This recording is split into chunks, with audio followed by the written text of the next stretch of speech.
É. Então, enfim, e outro problema, quer dizer, no caso da complementação, eu até não expliquei essa questão da complementação, qual foi a lógica da complementação, tanto no Fundef, quanto no Fundeb anterior, quanto no Fundeb atual. Qual é a lógica? O Fundeb atual tem algumas diferenças, que eu vou explicar. Qual é a lógica? A lógica é a seguinte: se dentro de cada estado o valor por matrícula na educação básica não alcançar o valor mínimo nacional estipulado pela União, estipulado sem qualquer critério de custo, aluno, qualidade, é bom lembrar disso, né? Fixou um valor mínimo nacional. Então, se no âmbito de cada estado este valor per capita no estado não alcançar o mínimo nacional, aí o governo federal, a União, complementa para que naquele estado se alcance o valor mínimo nacional. É um progresso, sim. Só que, em termos nacionais, foi muito pouco. Muito pouco, por quê? Porque a complementação do Fundeb anterior foi de 10% do total nacional. Quem é que financiou o Fundeb, basicamente? Estados e municípios e Distrito Federal. Porque eu vou deixar claro para quem assistir, né? Então, esse fundo é muito importante dizer isso, porque tem gente que acreditou que tanto o Fundef, quanto o Fundeb novo e quanto o Fundeb atual permanente são fundos oferecidos generosamente pela União.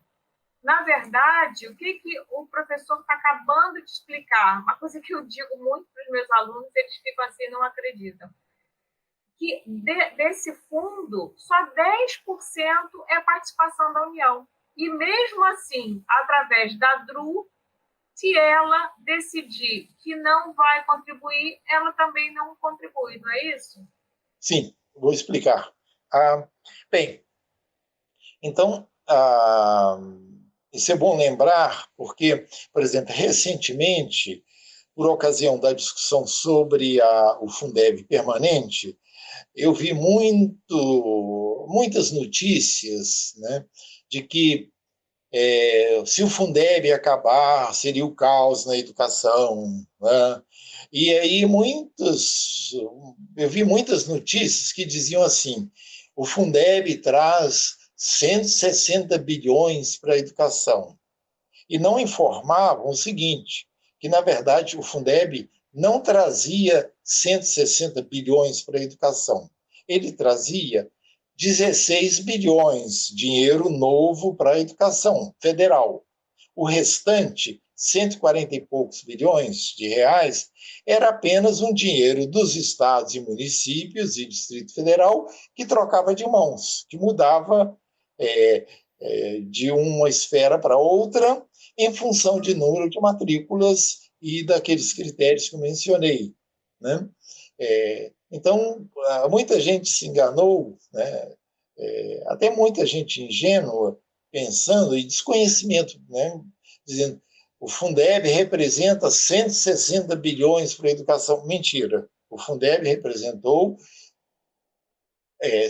até 2019, 15, 16 bilhões de reais para a educação. O restante era um dinheiro dos estados e municípios. Então, quem financiou tanto o Fundef quanto o Fundeb foram os estados e municípios. O governo federal complementou com um dinheiro que não foi importante em termos nacionais. Em termos nacionais, 10%.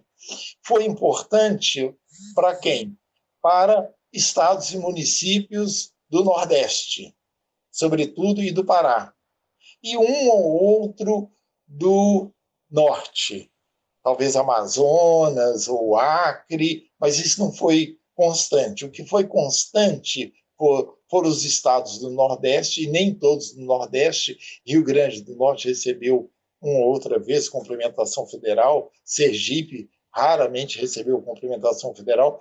o grosso da complementação federal foi para Bahia, Alagoas, Maranhão, Piauí, Ceará, Paraíba um pouco, Pernambuco um pouco, né? Enfim, o Fundeb, então, o anterior, ele foi muito importante para essas prefeituras do Nordeste do Pará, porque em muitas delas, por exemplo, no Maranhão, a receita vinculada à educação praticamente triplicou por causa da complementação federal.